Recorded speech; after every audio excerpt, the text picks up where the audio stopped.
Defence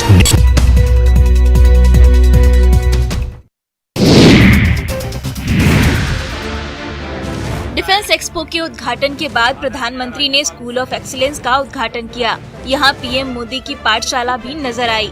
PM Modi यहाँ कुछ स्कूली बच्चों के साथ क्लासरूम में बैठे नजर आए। जो तस्वीरें सामने आई हैं, उसमें नजर आ रहा है कि पीएम मोदी कुछ छात्र छात्राओं के बीच बैठे हैं। ये छात्र स्कूल क्लासरूम में लैपटॉप पर पढ़ते नजर आ रहे हैं। इस दौरान पीएम मोदी स्कूल में बच्चों संग क्लासरूम में बैठे दिखे। जब पीएम मोदी का काफिला स्कूल पहुंचा तो प्रधानमंत्री का फूल बरसाकर स्वागत किया गया। इस दौरान पीएम मोदी ने कहा कि अब शिक्षा व्यवस्था स्मार्ट हुई है और गुजरात की शिक्षा व्यवस्था सुधरी है।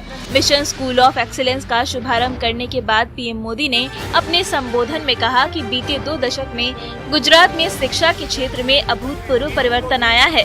20 साल पहले 100 में से 20 बच्चे ही स्कूल जाते थे, लेकिन अब ये स्थिति सुधर गई है। दरअसल प्रधानमंत्री नरेंद्र मोदी 19-20 अक्टूबर तक गुजरात के दौरे पर हैं।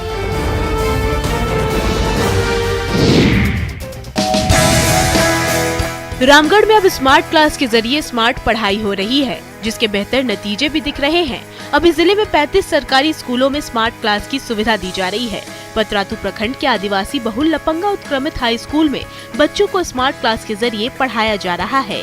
बेसिक की जगह स्मार्ट क्लास से हो रही पढ़ाई से क्लास में न केवल उनकी उपस्थिति बढ़ी है, बल्कि ऑडियो विजुअल माध्यम से वे चीजों को बेहतर तरीके से समझ भी रहे हैं। स्कूल की छात्राओं के साथ ही शिक्षकों ने जहां प्रशासन और शिक्षा विभाग की इस पहल की सराहना की, वहीं डीसी ने भी इसके जरिए बच्चों में बढ़ रहे नॉलेज पर खुशी जताई है। इससे बच्चों में पढ़ाई के प्रति जागरूकता बढ़ी है। ऑडियो विजुअल के द्वारा जब बच्चे पढ़ते हैं तो उनके सोचने समझने की शक्ति ज्यादा बढ़ रही है। सरकारी स्कूल के बच्चों की पढ़ाई को अच्छा करने के लिए ये अच्छी शुरुआत है। कह सकते हैं कि स्मार्ट क्लास के जरिए सरकारी स्कूल के बच्चे भी अब निजी स्कूल के बच्चों के जैसे स्मार्ट बन रहे हैं।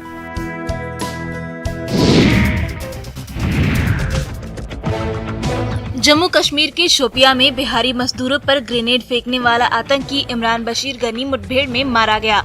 उसे सुरक्षा बलों ने जिंदा पकड़ लिया था और उसके खुलासे के बाद दूसरी जगहों पर रेड डाली जा रही थी।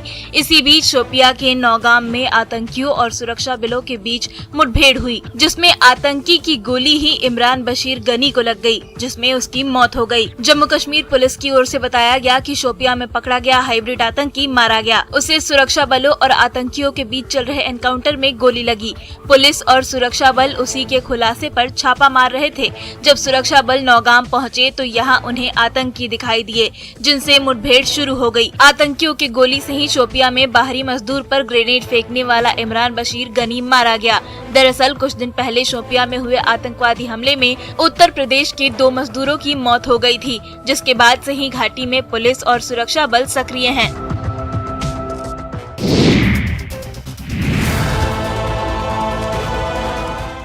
राजधानी पटना में अपराधियों ने एक और खौफनाक वारदात को अंजाम दिया है, जहां पाटलिपुत्रा थाना क्षेत्र के शिवपुरी इलाके में अपराधियों ने नालंदा के हरनौत के देहरी गांव की मुखिया मंजू देवी के पति की गोली मारकर हत्या कर दी है। धीरज अपने परिवार के साथ पटना के ही शिवपुरी इलाके में रहता था।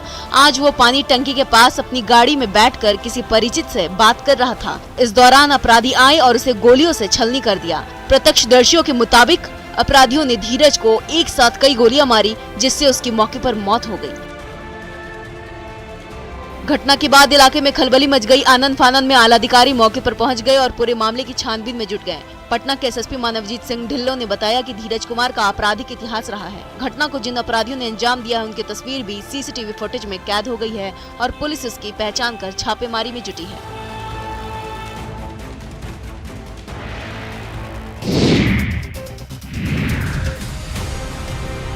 लखीसराय में रेल परिसर में कई सालों से अतिक्रमण कर रहे 200 दलित महादलित परिवारों को रेल प्रशासन द्वारा हटाया गया, जिसके बाद वे लोग हंगामा करने लगे हैं और कॉलोनी की मांग को लेकर दलित महादलित परिवार के लोगों ने मुख्य सड़क को घंटों जाम कर दिया है। जाम की सूचना मिलते ही कबैया थाना पुलिस और सदर सीओ संजय कुमार मौके पर पहुंचकर लोगों को समझा बुझाकर जाम हटाया। दरअसल 15 अक्टूबर को रेल प्रशासन ने स्टेशन के पास बुलडोजर चलाकर कई सालों से रह रहे परिवारों को वहां से हटाया था, जिसके बाद ये सभी लोग बेघर हो गए हैं और किऊल नदी किनारे जिला प्रशासन से जमीन देकर कॉलोनी बसाने की मांग कर रहे हैं।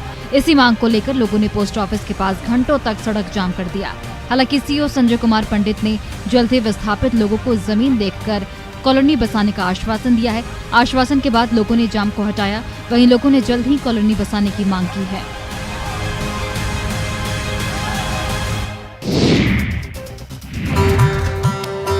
धनतेरस और दीपावली में भगवान गणेश और माता लक्ष्मी प्रतिमाओं की पूजा करने का विशेष महत्व है। ऐसे में कुम्हार भगवान की मूर्तियां बनाने में लगे हैं। दीपावली पर महालक्ष्मी की पूजा को लेकर नालंदा जिले के बिहार शरीफ के साठोपुर इलाके में भी लक्ष्मी और गणेश जी की प्रतिमा बनाने का कार्य युद्ध स्तर पर चल रहा है। सबसे बड़ी बात ये है कि यहाँ पुरुष के साथ महिला कारीगर भी काम कर रही हैं और एक से एक आकर्षक प्रतिमा बना रही हैं।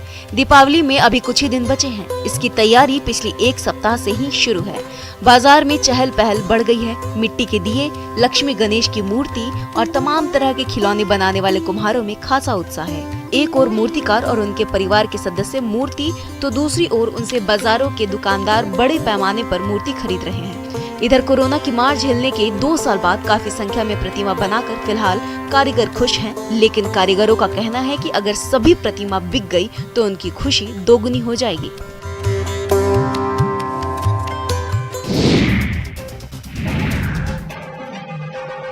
नाचते गाते दुनिया छोड़ गया एक और युवक। कदम से कदम मिलाकर और अपने दोस्त के साथ डांडिया करते इस युवक को क्या पता था कि उसके जीवन का आखिरी डांस साबित होगा। दरअसल गुजरात में डांस करते करते मौत का एक खतरनाक वीडियो सामने आया है। वीडियो गुजरात के दाहोद इलाके का बताया जा रहा है। यहाँ डांडिया कर रहे एक युवक को अचानक हार्ट अटैक आया और वह जमीन पर गिर गया। घर वाले कुछ समझ पाते तब तक उसकी मौत हो गई थी। घटना का वीडियो अब सोशल मीडिया पर वायरल हो रहा है। ये देखिए कैसे युवक अपने दोस्त के साथ डांडिया कर रहा है और तभी युवक अचानक से जमीन पर बैठ जाता है। उसके सीने में दर्द होने लगता है, जिसके बाद वो जमीन पर गिर जाता है। आसपास के लोग दौड़कर उसके पास आते हैं, उसे उठाते हैं। तब तक युवक दुनिया को छोड़कर चला जाता है। इससे पहले अक्टूबर के पहले सप्ताह में भी कुछ एक ऐसा ही मामला गुजरात से सामने आया था। सभी गरबा खेल रहे थे, तभी एकाएक 21 साल के युवक की दिल का दौरा पड़ने से मौत हो गई थी।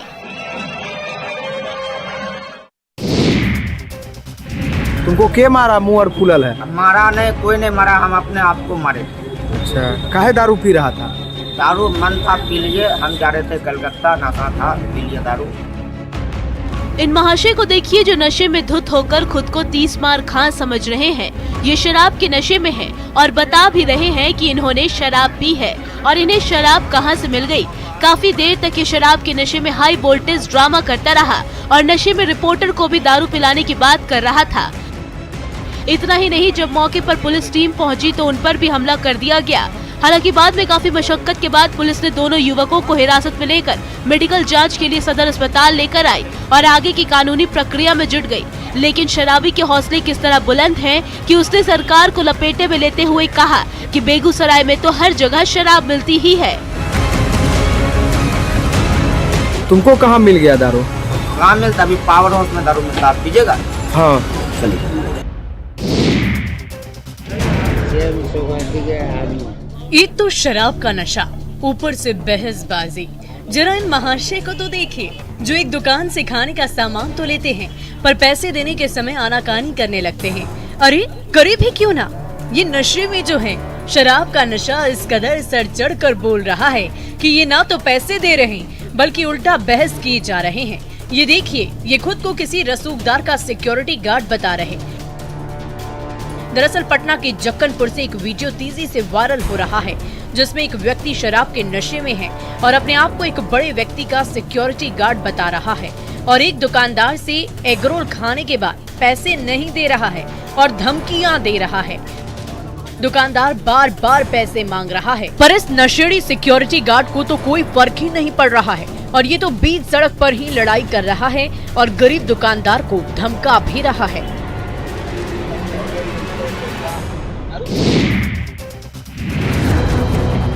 कार्तिक मास में गंगा के जलस्तर में अप्रत्याशित वृद्धि होने से सिमरिया गंगा घाट पर इस बार छठ में घाट पर पहुंचना मुश्किल होगा।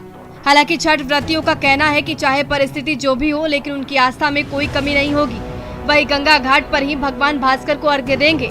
दरअसल बिहार में छठ व्रत पूरे धूमधाम से मनाया जाता है। एक तरफ जहां लोग घरों में छठ व्रत का अनुष्ठान करते हैं तो वहीं सिमरिया के कल्पवासियों के द्वारा की जाने वाली छठ व्रत की छठा अपने आप में ही खास होती है।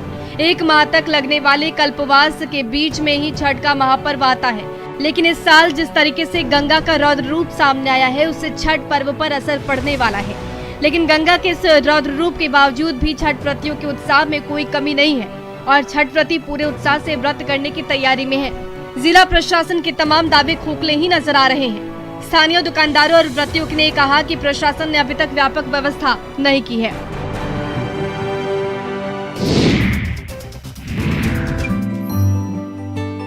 इस साल छठ पूजा पर संकट के बादल मंडरा रहे हैं। कहीं गंगा घाटों में पानी इतना ज्यादा है कि व्रतियों को परेशानी हो सकती है, तो कहीं घाटों में पानी ही नहीं है, जिससे व्रतियों को अर्घ देने की चिंता सता रही है। वहीं भागलपुर में गंगा के जल स्तर में लगातार वृद्धि हो रही है और शहर के सभी छठ घाटों पर पानी भर आया है। ऐसे में जिला प्रशासन के सामने बड़ी समस्या खड़ी हो गई है। भागलपुर में छठ पूजा बड़ी ही धूमधाम से मनाया जाता है। यहाँ सीमावर्ती इलाके के लोग भी छठ पूजा देखने के लिए आते हैं। साथ ही पड़ोसी राज्य झारखंड और बंगाल से भी छठ पूजा देखने के लिए बड़ी संख्या में लोग यहाँ आते हैं। पर घाटों से भरे पानी ने अब त्योहार का रंग फीका कर दिया है। वहीं शेखपुरा में सुखाड़ का असर छठ पूजा में पड़ने की संभावना है। सबसे ज्यादा परेशानी छठ व्रती को अर्घ्य देने में होगी। तालाब और नहर सूखे हैं। बारिश नहीं होने के कारण तालाब में पानी नहीं है।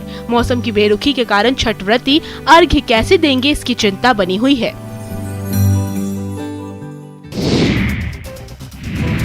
दीपावली को लेकर जमशेदपुर के कुम्हार अब दिए को अंतिम रूप देने में लगे हैं। मिट्टी के दिए और खिलौनों को कलरफुल बनाया जा रहा है। विभिन्न रंगों से दिए को आकर्षक बनाने की तैयारी अंतिम चरण में है। हालांकि बारिश ने कुम्हारों को काफी परेशान कर रखा है। धूप नहीं निकलने से मिट्टी के सामानों को सूखने में परेशानी हो रही है। दरअसल भारतीय परंपरा के तहत मिट्टी के दिए जलाकर अमावस्या की रात को उजाला किया जाता है। इसलिए ही कुम्हार मिट्टी के दिए और खिलौने को अंतिम रूप देने में लगे हैं। कुम्हार मिट्टी के दिए, खिलौने समेत दीपावली के लिए कई मिट्टी का सामान बना रहे हैं। सुंदर घरौंदों को देखकर आप भी मंत्रमुग्ध हो जाएंगे। इन्हीं मिट्टी के सामानों को देखकर लोग बाजार में खींचे चले आते थे, पर आज आधुनिक लाइटों ने दियों की रोशनी को फीका कर दिया है। दरअसल कई मुसीबतों को झेलने के बाद ये दिए आप तक पहुंचते हैं। बाजारों में भी इसे लगाने के लिए कई परेशानियों का सामना करना पड़ता है, लेकिन बाजारों में चाइनीज लाइट और आर्टिफिशियल दिए आने से इनके रोजगार पर काफी बुरा असर पड़ा है। मिट्टी के दिए का उपयोग काफी कम हो गया है। मेहनत करने के बाद भी इन्हें इतनी मजदूरी नहीं मिल पाती जितने के ये लोग हकदार हैं। गोपालगंज में लाखों की जब्त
पुलिस और उत्पाद विभाग लगातार शराब तस्करों पर कार्रवाई कर रहा है, पर माफिया है कि मानने को तैयार नहीं है और नए नए तरीके इजाद कर शराब तस्करी कर रहे हैं। वहीं मधुबनी में झंझारपुर अनुमंडल पुलिस ने NH57 पर सघन चेकिंग अभियान चलाकर विदेशी शराब की बड़ी खेप बरामद की है।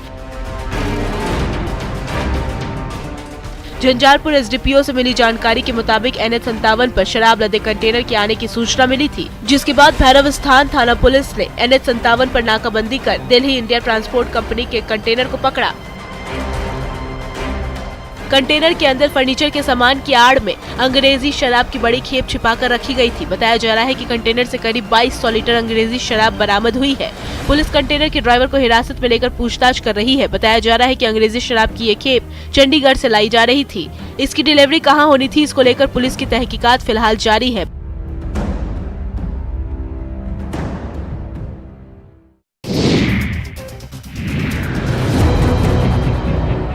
बोकारो में शादी का झांसा देकर छठी क्लास की छात्रा के साथ यौन शोषण का मामला सामने आया है। पीड़ित 7 महीने की गर्भवती है। वहीं आरोपी सेक्टर 4 का निवासी है और उसका नाम राज पांडे है। पीड़ित ने महिला थाने में शिकायत दर्ज कराई है। मिली जानकारी के अनुसार 1 साल से दोनों के बीच में संबंध था और आरोपी उसे स्कूल में लाने और ले जाने का काम किया करता था। इसी दौरान वो उसके झांसे में आ गई, जिसके बाद अप्रैल में आरोपी उससे जगन्नाथ मंदिर ले गया, मांग में सिंदूर डाल दिया और इस दौरान शादी के नाम पर शोषण के साथ साथ वो गर्भवती भी हो गई, जिसके बाद उसे गर्भपात के लिए आसनसोल आने की सलाह दी गई। फिलहाल मामला दर्ज करने के बाद महिला पुलिस आरोपी की गिरफ्तारी करने के लिए लगी हुई है। छापेमारी लगातार की जा रही है। वहीं पीड़िता की मां का कहना है कि उसे इंसाफ चाहिए। वहीं पुलिस का कहना है कि बीते 1 साल से नाबालिग आरोपी के साथ संबंध था। वो उसे स्कूल से लाने और ले जाने का काम किया करता था।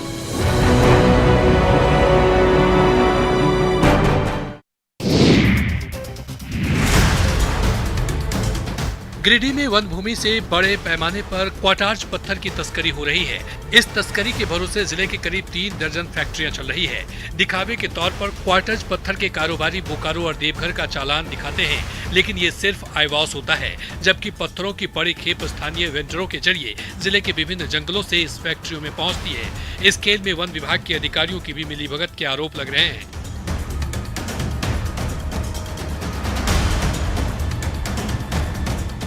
उपायुक्त के निर्देश पर जिले के टास्क फोर्स ने मुफस्सल थाना क्षेत्र के जोगीबाद और कायमारा में छापेमारी की, जहां अवैध रूप से संचालित सफेद पत्थरों की फैक्ट्रियों में स्टॉल देखकर टीम दंग रह गई, लेकिन किसी के पास कागजात मौजूद नहीं था, जिसके बाद 6 प्लांट को सील किया गया और संचालकों पर कार्रवाई के दिशा निर्देश दिए गए। इस छापेमारी के अगुवाई डीएमओ सतीश नायक और एसडीओ विशाल दीप खालको ने की।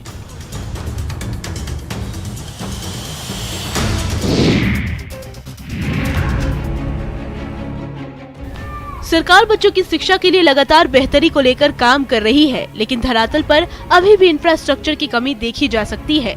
वहीं बच्चों को पढ़ाने में भी परेशानी का सामना करना पड़ रहा है। कहीं शिक्षकों की कमी है तो कहीं एक रूम में कई कक्षाएं संचालित होती हैं। वहीं भागलपुर के शाहकोट प्रखंड स्थित मलमला प्राथमिक विद्यालय महज 2 कमरों में चल रहा है। इस स्कूल में 1 से 5 कक्षा तक के बच्चों की पढ़ाई होती है और एक कमरे में 3 क्लास तक के बच्चे बैठकर पढ़ते हैं, तो दूसरे कमरे में 2 क्लास के बच्चे बैठते हैं। प्रिंसिपल का भी कहना है कि स्कूल में 2 ही कमरे हैं। एक कमरे में 3 क्लास तक के बच्चे बैठकर पढ़ते हैं, तो दूसरे कमरे में 2 क्लास के बच्चे बैठते हैं। स्कूल में ना तो ऑफिस है और ना ही कहीं बच्चों के खेलने के लिए फील्ड। एक कमरे में 3 क्लास चलेंगी तो बच्चों को पढ़ाई कितनी समझ आती होगी, ये समझा जा सकता है।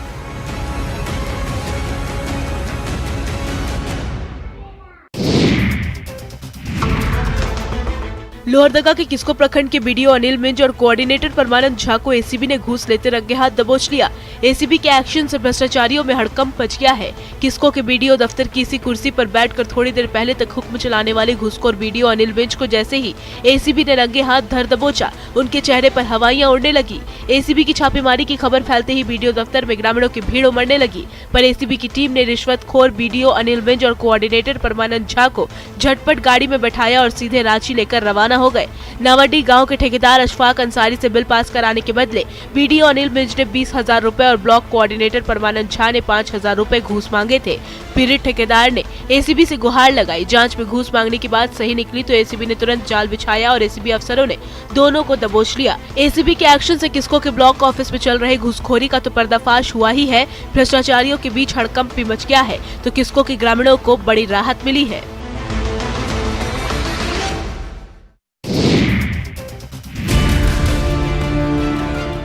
लखीसराय में स्वास्थ्य विभाग बेहतर स्वास्थ्य व्यवस्था का लाख दावा करे, लेकिन सदर अस्पताल की तस्वीरें इन दावों की पोल खोलती नजर आ रही है।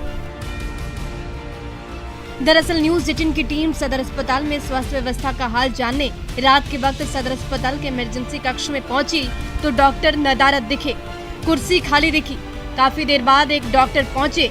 डॉक्टर ने अस्पताल में मरीजों का हाल जानने के लिए ऊपरी मंजिल पर रहने की बात कही, लेकिन मरीज के परिजनों ने डॉक्टर के इमरजेंसी कक्ष में नहीं होने की बात कही। परिजनों ने बताया कि तय समय पर डॉक्टरों का नहीं होने के कारण उन्हें बहुत ही परेशानी होती है। कई बार तो मरीजों की जान पर बन आती है। वहीं हॉस्पिटल में अन्य सुविधा भी नहीं मिल पाती। रात के समय अगर कोई भी इमरजेंसी केस आता है तो उसे भी समय पर इलाज नहीं मिल पाता। रात के समय इमरजेंसी रूम में किसी डॉक्टर का नहीं होना एक बड़ी लापरवाही है।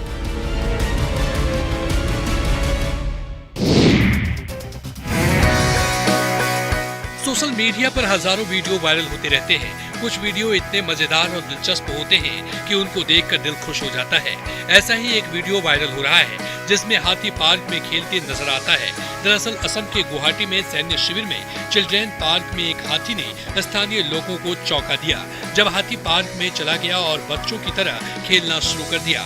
और इसका वीडियो भी सोशल मीडिया पर वायरल हो रहा है जिसमें हाथी बेहद मजे से खेल का आनंद लेते हुए दिखता है। ये देखिए कैसे हाथी ग्राउंड में लगे टायर के साथ खेल रहा है और खूब एंजॉय कर रहा है, बच्चों की तरह उछल कूद कर रहा है। भारी भरकम हाथी खुद को एक छोटा सा बच्चा ही समझ रहा है। हाथी के खेल कूद का ये वीडियो सोशल मीडिया पर जमकर वायरल हो रहा है। यूजर्स इसे काफी पसंद कर रहे हैं। वहीं लोगों का कहना है कि शायद हाथी भोजन की तलाश में अमनचांग वन्य जीव अभयारण्य से आया होगा।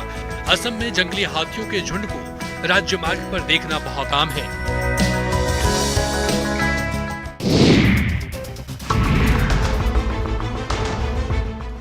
हजारीबाग के रिहायशी इलाके में विशालकाय अजगर मिला है। बता दें कि यह हजारीबाग में पाया जाने वाला अब तक का सबसे बड़ा रसल वाइपर अजगर है। दरअसल दीपूगढ़ा मोहल्ले में इन दिनों पालतू जानवर और मवेशियों की रहस्यमयी तरीके से मौत हो रही थी जिससे लोग काफी परेशान थे। इसी बीच पर्यावरणविद मृत्युंजय शर्मा ने अपने गार्डन में गमले के पास इस रसल वाइपर अजगर को देखा, तब जाकर मवेशियों की मौत का खुलासा हुआ। उन्होंने तुरंत अजगर को रेस्क्यू कर पास के ही कन्हरी पहाड़ जंगल में छोड़ दिया। वहीं नालंदा जिले के बिहार शरीफ में महतो सोमरी कॉलेज पहाड़पुरा परिसर में एक 7 फीट का अजगर दिखने से हड़कंप मच गया है। डरे हुए लोगों ने अजगर को चोटिल कर दिया जिसके बाद अजगर अभी तक जिंदा है। इधर अजगर को देखने के लिए आसपास के गांव के लोग वहां पहुंच रहे हैं और इस तरह के अजगर को देखकर काफी अचंभित है। इस तरह से सांपों और अजगर के मिलने से स्थानीय लोगों में हड़कंप मच गया है। फिलहाल अजगर को कॉलेज में ही स्थानीय लोगों ने रखा हुआ है।